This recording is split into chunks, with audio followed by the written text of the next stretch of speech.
Атамбаевди токтоосуз камаш керек. Акыркы 6 жылда Кыргызстанда кандай жаман иштер болгон болсо, анын баарына Атамбаев күнөөлүү деп бакылдап жүргөн Равшан Жээнбеков Атамбаевдин акчасына заматта сатылып, анын кулуна айланды. Пулуң болсо кулуңмун деген принципти бекем кармаган Равшан Бабырбекович кароосуз калган экс-президентти болушунча саап жатканын жакындан билгендер кабарлоодо. Ал Атамбаевга маалыматтык жактан да колдоо көрсөтүп, учурдагы бийликти каралоо үчүн топ түзүп иштеп жатканын уктук. Равшан Жээнбеков Атамбаевди азыркы тупиктен алып чыгууну сунуштап, аны ишке ашыруу үчүн экс-президенттен өтө ири суммадагы грант алганын кабарланууда.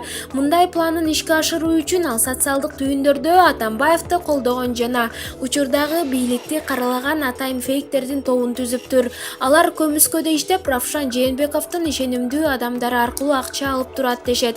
Ошондой эле Равшан мырза Рита Карасартова, Бурулма Баева сыяктуу бейөкмөтчүлөрдү тартып, алар УКМКга асыла баштады.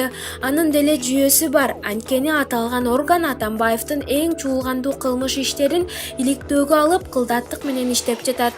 Кыскасы, Равшан Жээнбеков учурда ууруларды коргоо менен Кыргызстандын тамырына балта чаба тургандай аракеттерге барууда. Муну коомчулук так билип алышы керек. Ал Атамбаевдин акчасына жалданган көмүскө топ менен эмнени пландап жатат.